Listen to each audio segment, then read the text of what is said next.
Okay, so welcome. Sorry about that. I was working with a client right up until about 5 minutes from now. Welcome to our Get to Sleep, Stay Asleep presentation. My name is Elise Spronk, and I'm an occupational therapist with Kinetic Edge Physical Therapy. I am primarily in our Pella and Oskaloosa clinics. I'm being joined by Rachel Barnett, who is also going to be presenting some of the information today. So we are very happy to have you. And yeah, we hope that you gain a few little nuggets of information with us today. So with that being said, our plan today is to present for maybe 30 to 40 minutes or so, and then answer questions as they come up.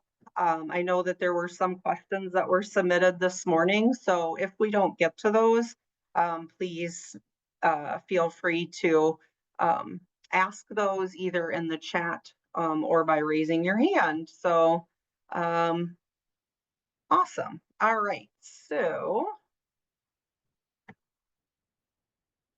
the things that we are going to accomplish here today we are going to talk about why it is important to have good sleep. Okay, so that's one of the things we'll kind of buzz through, because I think if you're here, you already know that good sleep is important.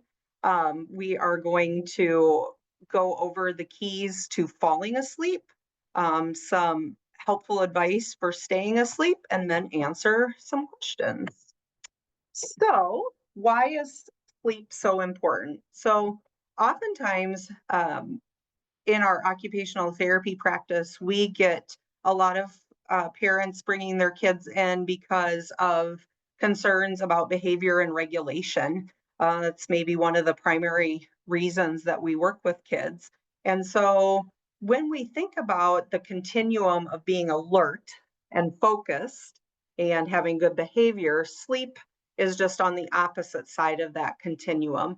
And so we really can't or would be disservicing the child if we didn't look at sleep while we're also looking at regulation and behavior. So, sleep is food for the brain. It's when a lot of our memories are getting written on the brain, when kids are imprinting what they've maybe learned in school onto the brain. And so it is very crucial for a lot of our learning activities as well as our body functions. And so one of the statistics that I've read, and this maybe has even increased since this last statistic that you see there, but 69% of American infants, children, and teens are sleep deprived. And so we can see that, this can become almost an epidemic. So to speak of why there could be other issues also happening with our children.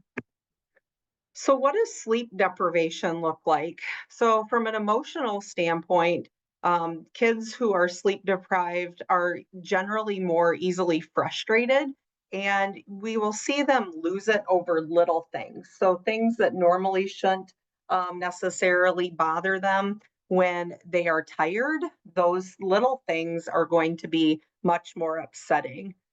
This is also the same for changes in routine. So especially those kids who are very reliant on structure and rigid rituals, they will become more upset when they are tired, when there's changes to that. And then once they are upset, we will see that kids are often more difficult to calm. So anyway, our body also reacts to sleep deprivation.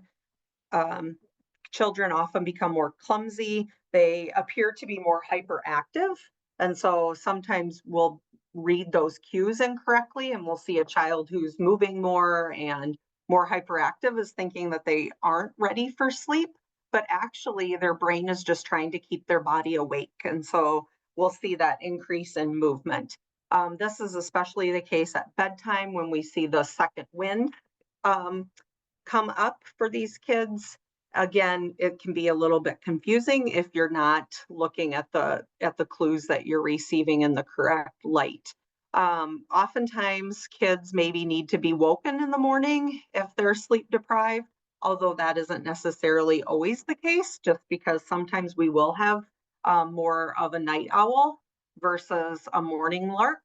Um, and so sometimes, though, they will, need to be woken up in the morning, especially during the week, whereas then maybe they sleep in on the weekends.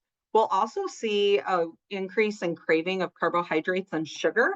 This has to do with our blood sugar that fluctuates when we are sleep deprived. And then we'll see increase in stomach aches or headaches and an increase in anxiety. Our focus and performance related to our attention can also decrease with sleep deprivation. So again, we see that seeking out of sensory stimulation, which can mimic the hyperactivity. Oftentimes these kids need more attention to stay on task, have a difficult time making decisions, and they maybe are talking excessively. So kids who are in a classroom are just constantly talking and maybe lose a little bit of that impulse control, could be actually just struggling with sleep deprivation, and then the forgetfulness. In social situations, we'll also see clues such as a child who's maybe bossy and demanding, or one who has their feelings hurt easily.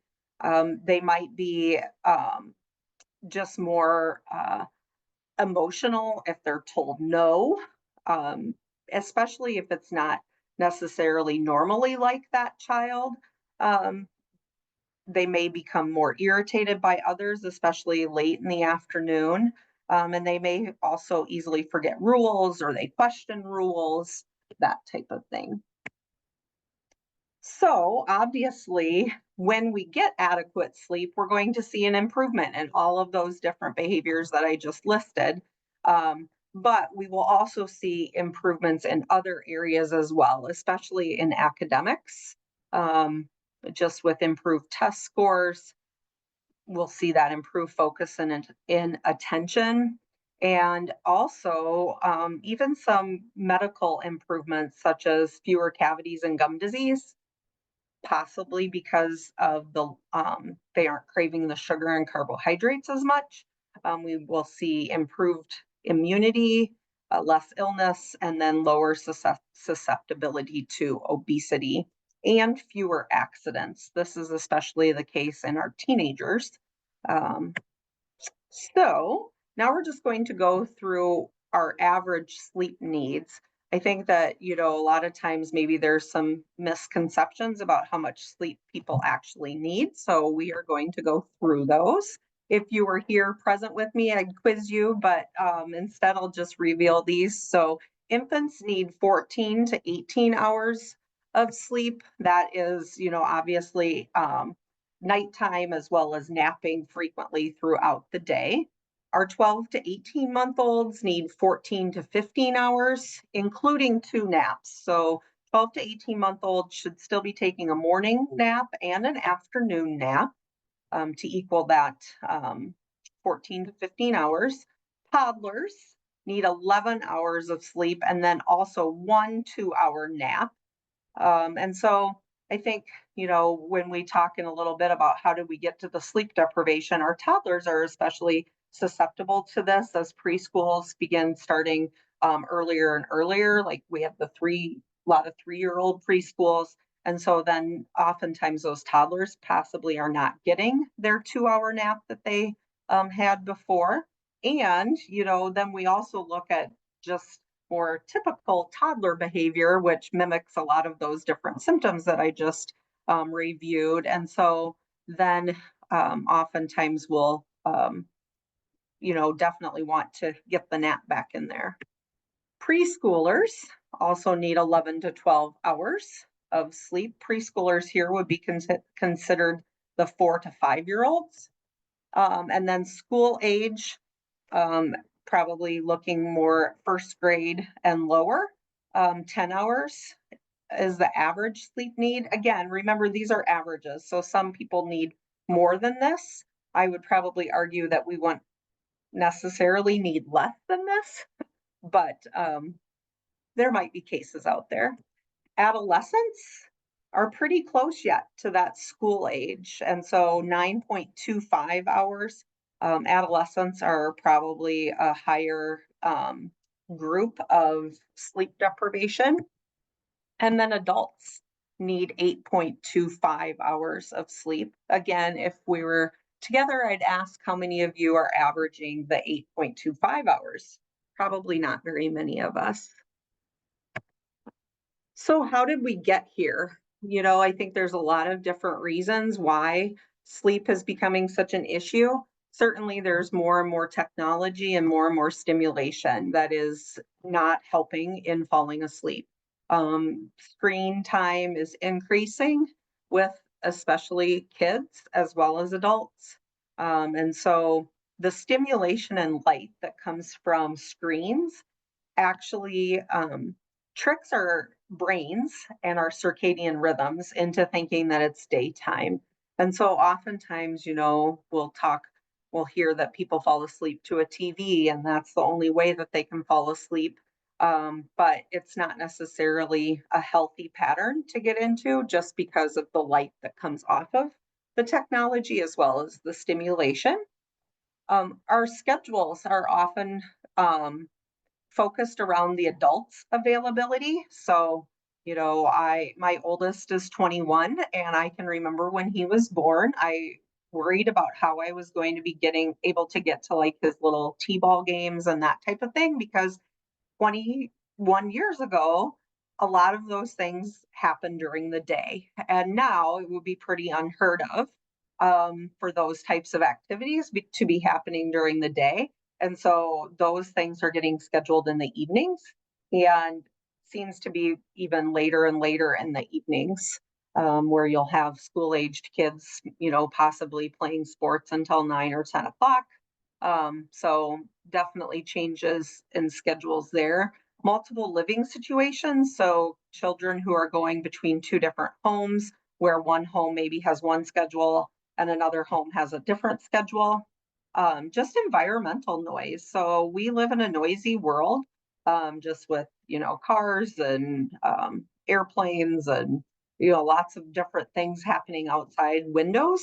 And so and even the environmental noise inside the homes, an increased exposure to violence and noise, as well as then the achievements and needs for competition, which may, um, you know, kind of also correlate to that schedules around adult availability.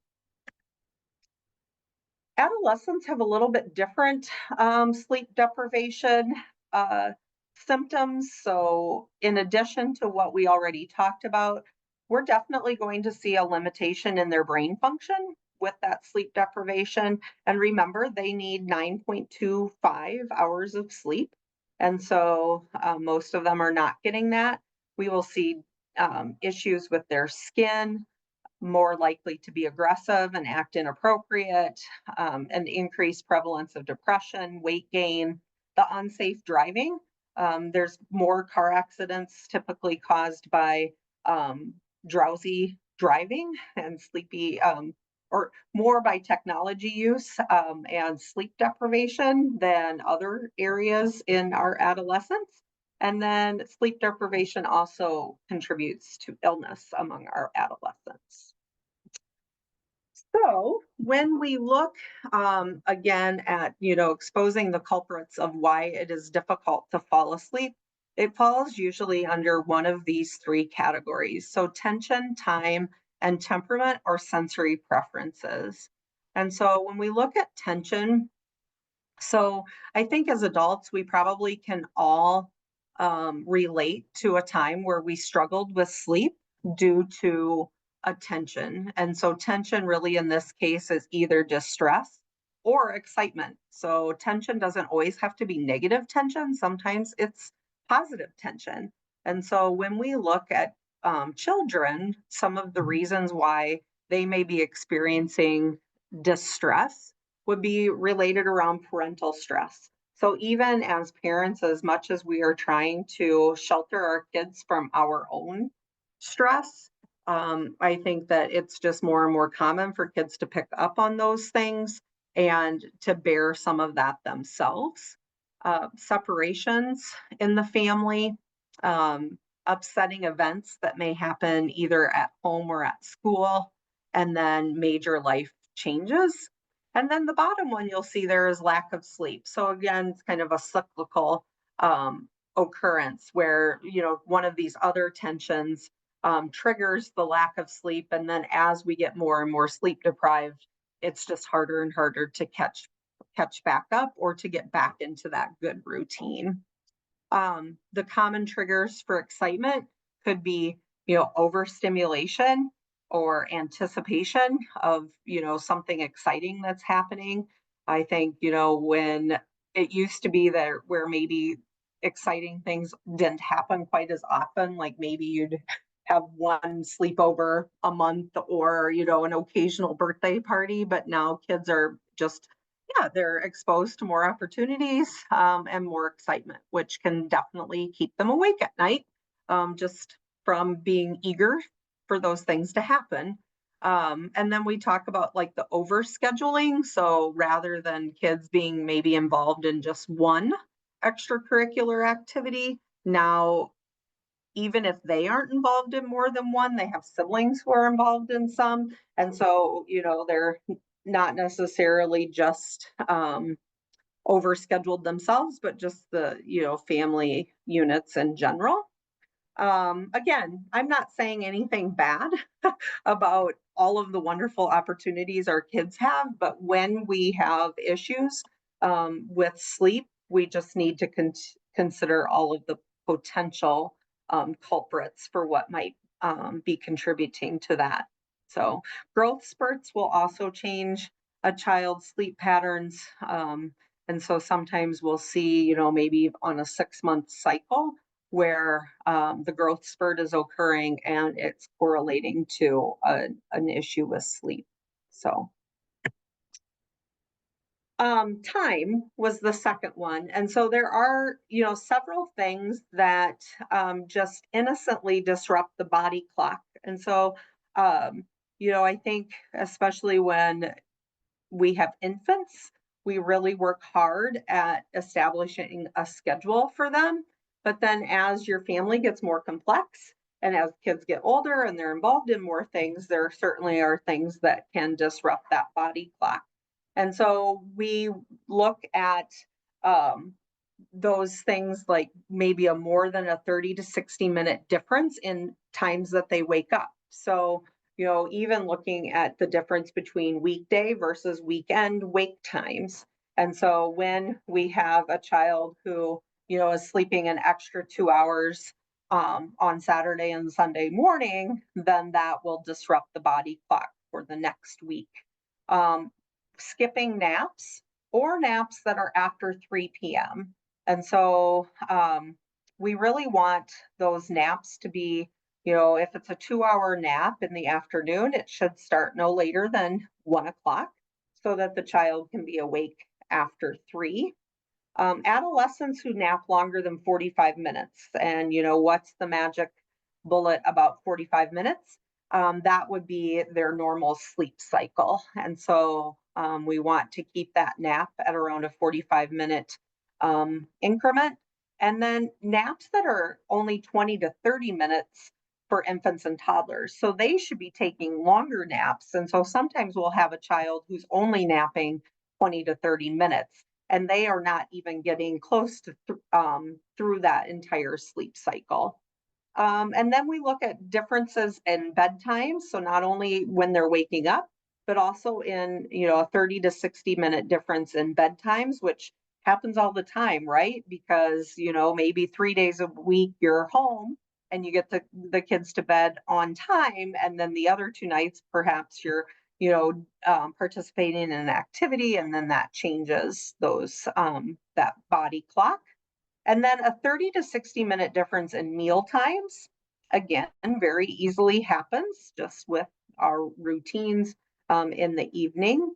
And then also that more than 60 minutes of screen time, which um, definitely is probably pretty prevalent, especially as screens are being more used at schools.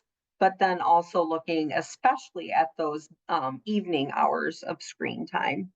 Exercise in the evening, I put this one in especially for adults who maybe exercise after the kids go to bed. The difficulty with that is because um, the body temperature increases. And so then our brains have to kick in to lower our body temperature because our body temperature actually decreases when we are ready to sleep. And so it's just more brain activity that needs to occur. And then caffeine. So obviously, the opposite of all of these things is going to be what we want to do to help set the body clock. And again, I mean, sometimes I feel like I'm probably, speaking maybe unrealistically, just because I've been a mom, I've been there, I know how difficult some of these things can look. Um, and so and, let's be honest, there would be some kids who could totally handle this.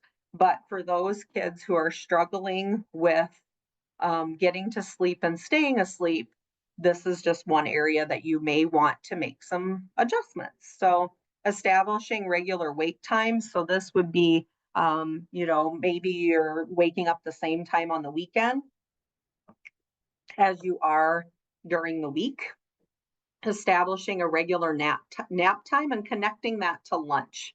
And so, and keeping the routine. So keeping the bedtime and the nap time routine similar, especially if you're able to do that.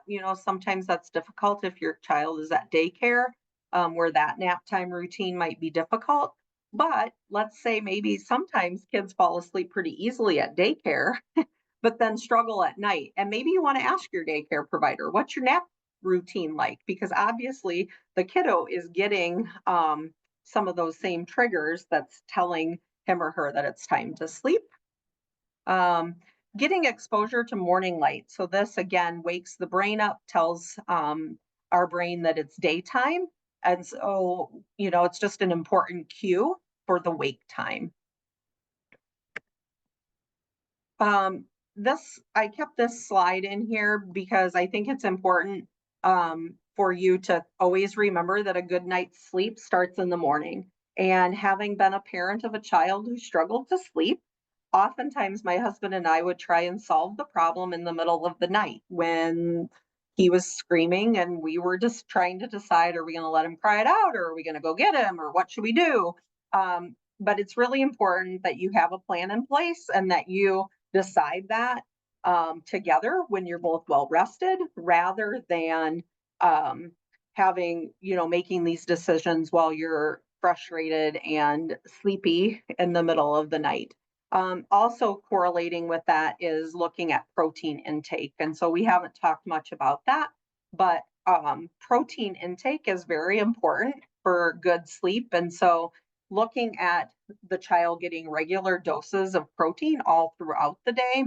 So making sure that breakfast also includes good protein as well as the mid-meal snacks and the other meals. Establishing routines is also important for falling asleep. And so when we look at routines, these are kind of the 4 stages. And so you want to have transition activity. So, sometimes the transition activity is simply getting ready for bed. Sometimes it's, doing an animal walk down the hallway to the bathroom to get ready for bed. And so that, you can decide what your transition activity is. Um, I think also sometimes our bedtime routines get really long. And so instead of, a fairly short bedtime routine, pretty soon now it's an hour. And really that's probably too lengthy of a routine, especially because we need to remember that we want it to be fairly consistent. And if we're doing an hour on the nights that we have an hour, then what are we going to do when we don't? And so really thinking about what is a transition activity that will tell my child, hey, this is now when we're starting to get ready for bed. And then we want to look at the calm and connect point. And so this might be, reading a story if that's not overstimulating, saying bedtime prayers, getting the lighting down. It might be, singing a little song, something like that, but it's something that's going to help them calm down and connect to you, the caregiver or parent. The next thing then is the cue that it's time to sleep. And so that might be, either turning the lights off or turning the night light on, or some children sleep with music playing or fall asleep with music. And so the big thing with that is that you want that cue to sleep and switch to sleep to be tied together. And if the cue to sleep is falling asleep with music playing and your child struggles with waking up in the night and then coming to your room or being fully awake, you want to make sure that the cue to sleep is going to still be there in the middle of the night when they start to wake up. If the cue to sleep is still there, so the lighting is still the same, the pillows or blankets or stuffies are still the same, the music is still the same, then perhaps they'll start to kind of wake up, but they'll realize, oh, it's still the same. The same goes for whether or not you lie down with your child. Um, Nothing wrong with that. But if you're not going to be there in the night when they wake up, then maybe you want to have like a pillow in between you, or you be on the floor, and then, slowly sneak out of the room, so that when they wake up in the night, it's not a completely different environment. This next one, we're going to kind of buzz through this because we're at our 30-minute mark already. Rachel, are you around? I was going to have you maybe talk about the sensory motor planning worksheet and how it relates to our sensory preferences for falling asleep, if you're able to unmute yourself.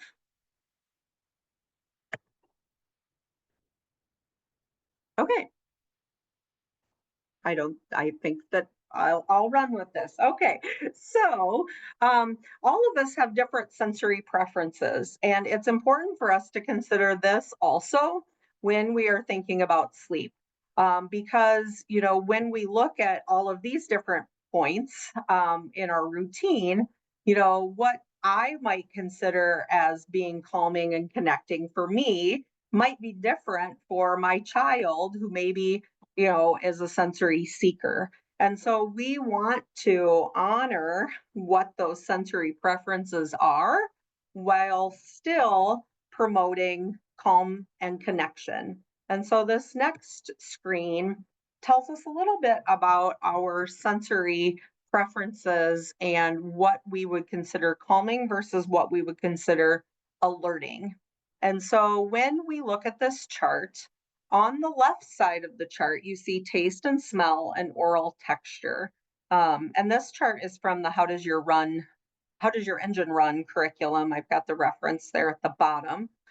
Taste and smell and oral texture are the most calming sensory preferences for us. So if you think about, the way a baby first learns to calm themselves, they learn how to suck, and it's on something sweet. And so oftentimes that sucking on something sweet stays with us, perhaps even into adulthood, to help us remain calm and connected. As we go down from top to bottom, the sensory input is going to become more and more alerting. So sweet vanilla is going to be much more calming than a bitter smoke taste. So bitter coffee in the morning is going to be more alerting than something sweet that you might drink. Sour, citrus, spicy is going to be a bit more alerting than salty and crunchy. And so, keeping in mind, even perhaps like a bedtime snack, and maybe we want to incorporate protein with it. So, having some sort of protein smoothie, and then maybe we offer a straw because then they can suck. And so sucking on something sweet can be very calming, might be a good thing to incorporate into your bedtime routine. Minty toothpaste, especially for kids who have some oral aversions, might be really alerting. And so that might not be something you want to do immediately, the last thing right before bed, because it could be waking them up and overstimulating. Okay. As we go from left to right, we're going to get more and more alerting and stimulating. So as you can see, the middle three columns are tactile, vestibular movement, and vestibular gravity. Those three sensory systems can be fairly regulating for our systems. So swinging can be fairly regulating. Even jumping can be regulating. So some kids may benefit from some of that movement at some point in their evening before bedtime. Joint and muscle activity, deep pressure, heavy touch is also going to be much more calming. And so as we, look at what type of touch to provide kids, if in doubt, you'd probably want it to be deep pressure, heavy touch. Visual and auditory sensory input is the most difficult, the most alerting sensory input for us to process. And so, reading books can be very calming, but for some kids, it might be too stimulating, especially if we look and see that verbal language down there, way in the bottom right-hand side of the chart, is the most difficult sensory input for our brains to process, therefore the most alerting. So you may want to consider, where maybe that, reading time gets put if you've got a child who's struggling with calming down before bedtime. Whereas, singing, vibration sounds, those are on the more calming end of the auditory sensory input spectrum. All right. So looking at the nest. The nest is where our kids are sleeping, and we want the nest to be comfortable for them. We want them to not only know that they're safe, but feel that they're safe. And so sometimes, they might be expressing that they are scared of something. I would recommend, go in their room, turn off the lights when it's bedtime, and just observe. What are you observing? Is there a sound that you've never paid attention to that they're hearing, that they're perceiving as being something scary? What is the lighting looking like? Sometimes maybe there's a street light that's shadow looks, different from the bed than it looks like from the door where you're standing to say goodnight. And so really just honoring their the child's thoughts and opinions on the nest, and realizing, what, their nest might look different than my nest, but either way, it's got to be a warm, welcoming place where they are cued to sleep. We talked a little bit already about screen time, so I'm going to kind of pass through this, but just remembering that screen time is difficult, especially in the evenings, but then also looking at what type of light exposure your kids are getting in the morning as well. Baths are oftentimes considered to be a very calming activity for helping kids fall asleep. This can be true. However, baths for some kids are stimulating. And so, if your child is having trouble with calming and they love the bath and they're, all hyped up after a bath, you maybe want to consider changing that up a little bit. You also might want to consider the temperature of the bath. So as I said earlier, our brains naturally, temperature goes down before sleep. And so a bath may actually increase our body temperature, which is going to cause our brain to have to work. To nap or not to nap? That's the question, right? Oftentimes parents will tell me that because they were struggling with getting their child to sleep at night, they took away the nap. Again, you want to look at the age of your child and really determine, is it the nap that's bothering their sleep schedule, or are they not falling asleep because they're so exhausted, which certainly can happen. Um, and so, before you just take away the nap, let's make sure that it's actually the problem. So keys for staying asleep. You want to make sure that you're going to sleep at a just right level. And so with our kids that we see in clinic, we talk about our engines and being at the just right level. I think, again, as adults, all of us have gone to bed absolutely shot and exhausted and expected to immediately fall asleep. And then we toss and turn and can't fall asleep. Well, we went to bed overtired. And so our arousal level was low, and our brain wants us to get to just right. And so it's actually trying to, it's stimulating us to get to that just right level. We've also had it before, where we're overly excited or we have kind of a high engine, high level. And so again, we need to get our brain back to just right in order for us to fall asleep. Um, Thinking about music, I mentioned that if music is playing when the child falls asleep, it should be the same as when they might wake up. The environment should be the same. Routines are also very important. And then respecting the child's clock. And so, looking at those body clock culprits, as well as thinking, you might have a child who just wakes early in the morning, and so figuring out how you can make that work, and then also just not necessarily moving the time back, but realizing, okay, bedtime maybe needs to go forward because they might still sleep until 6 a.m. or whatever that early time is, but not decreasing the number of hours that they're sleeping.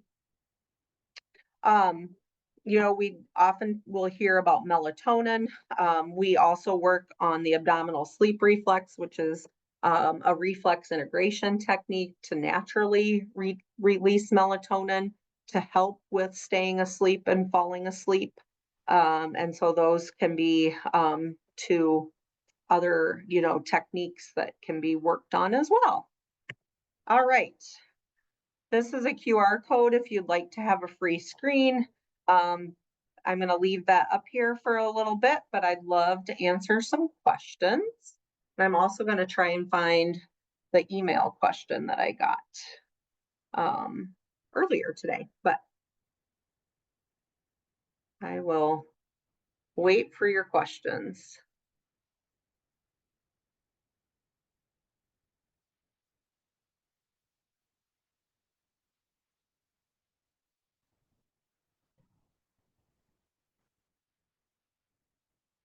All right, here was the question that we got this morning. 5-month-old struggling with her sleeping through the night in her bassinet. Put her in a sleep sack. She falls asleep in our arms, have a successful transfer to the bassinet, and then she'll sleep for 1 to 2 hours and then wakes up. Tried to soothe her back to sleep without picking her up, but after 15 to 20 minutes, we pick her up. We eventually get her back to sleep. She won't let us lay her back to sleep in her bassinet. One of us ends up holding her to sleep, and she'll sleep on and off the rest of the night. Yes, tried 3 different sleep sacks. She's also getting over a cold. And then, 4-month regression trenches. So, really, lots of possible things going on here, right? With the 5-month-old could be a bit of a growth spurt. So that might be an issue. But then I'd also look at, what environment do we have here? So she's falling asleep one way, but then when she's waking up, that environment is different. And so, as hard as it might be, you might want to consider trying to get her trained so that she can fall asleep in the bassinet rather than you holding her, because otherwise that's the only way that she has learned how to fall asleep. And so That's the way she'll need to fall asleep again later in the night. And then also thinking about the tension, right, that she might be picking up with you. I can still remember one night when my newborn would not calm down, and we lived in the same town as my mom, and we ended up calling her over, and she took him, and just immediately he calmed down. Well, I was holding him, my husband was holding him, and we had a lot of tension in our arms because we were stressed out. And so, he was able to perceive that through our bodies. And so, even looking at, it it's hard, right? When you're struggling with sleep in the middle of the night. And so, looking at the tension that she may be, yeah, feeling just from the stress that you're carrying with this difficulty with sleep. And then, at 5 months, close to that, they start also, maybe there's a nutrition thing where they need to be eating a bit more or drinking a bit more. So I thought I saw a question. Yep, right there. Have you found melatonin helpful, short term or long term, for any age, a child falling asleep? It can be helpful, but there is more research on the long term effects of melatonin. Um, and so I think you want to, perhaps consider some of that, as well as I think sometimes we'll see almost like an immunity a little bit to the melatonin. We have found the abdominal sleep massage technique to probably be more helpful than the pill form of melatonin, just because that's naturally releasing melatonin to the brain versus a supplement. So,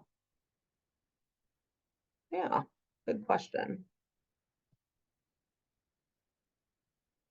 Any other questions?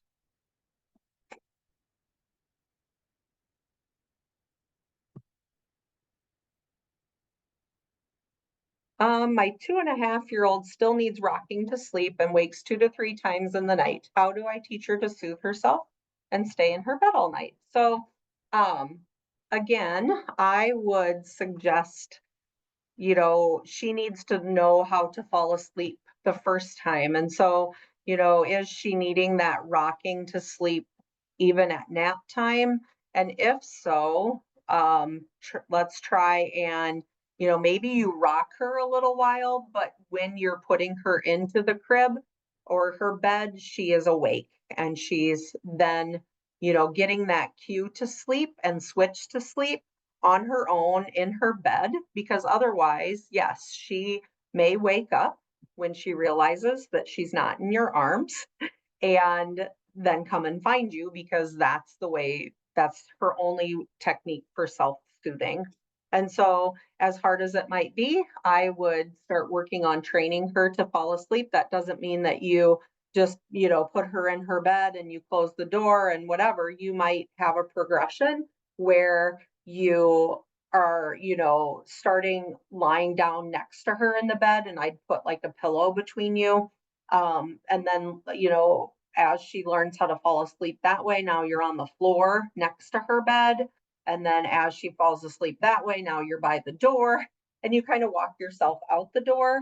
Um, that could be a way. But then also giving her some sort of connection point. So whether that's a little blankie or a stuffy, something that's she is tying to that soothing, so that when she wakes up, that's available to her and she will, fall asleep. Also, I don't know what you're doing when she's waking up, but, getting her back into her bed. And so um, I think then also helping, so that she is going back to sleep where she might wake up the next time. I would also, when a child is waking up a lot in the night, I would also look at, is she going to bed? And I'm saying she, I guess, oh yeah, you did say her. Is she going to bed too late? Because sometimes, again, then we might crash to sleep and then our brain is going to be waking us up throughout the night. So sometimes, even though we're waking up in the night, moving bedtime forward can be helpful. And then I'd also look at protein intake. and whether or not her blood sugar may be dropping a little bit at night, which will also wake her up. So those would be some of my culprits that I would think of first. Um, when do you refer kids for a sleep study, and have you found this to be helpful? I have referred probably very few kids for sleep studies just because um, the kids that I've worked with haven't necessarily needed that, but it can be very helpful, especially if there is, snoring going on, or, some other anatomical things that might be keeping the child awake. And so, or if you've had long history of sleep issues, then I would definitely recommend a sleep study just because it's going to give you more information. So. My newly 1-year-old basically has false starts all night and wakes constantly all night. She used to sleep all night from months to 7 months, then suddenly stop. What techniques do you have that don't involve crying it out? Great question. I'm actually not a cry it out type of um, person. I don't recommend that just because I feel like that quickly tells the child that they're alone. And so, again, I would probably start from the morning with your child. And, it might be one of those things where maybe a free screen would be good. But, we'd want to look at your entire day. So, like the one side slide said, good sleep starts in the morning. And so when we look at why a child went from sleeping all night to not sleeping all night, I would want to know, what is the nutrition like? What types of activities, are occurring during the day that might be disrupting the body clock. I would want to know what nap time looks like. Um, and, I'd also want, yeah, just to first of all figure out maybe the why behind the what, because I think that's super important. Um, but then, yeah, I would also look at, what does the bedtime schedule look like? Um, I would probably try, you've probably tried all sorts of different things, but maybe staying close by her bedroom. So if you can start to anticipate when those wake periods are going to happen, that you're there so that she doesn't fully wake up, so that maybe you can get her back to sleep a little bit more quickly before she's 100% fully awake. But yeah, I probably have almost more questions than answers for that particular question, just because it seems to be happening all night. And maybe I'd also want to know, like, tonsils. Is there, some breathing? Yeah, things that might be happening. So definitely maybe, talking to your physician about that as well. All right. Any other questions? This is my email address. Um, as well as Rachel's. Happy to answer any questions that you might have moving forward. Um, I'll put the free screen QR code up there. So for those of you, if you asked a question and it didn't get fully answered, I definitely love helping with this issue, because sleep is so critical to all of those things that I listed in the beginning. But we all kind of know too that if parents aren't sleeping, the whole family gets disrupted, and it can be a really big problem. And so so many things improve when we can figure out the sleep issues. So yeah, I'm available and happy to help. All right. Thank you so much for joining. I hope you have a great rest of your day.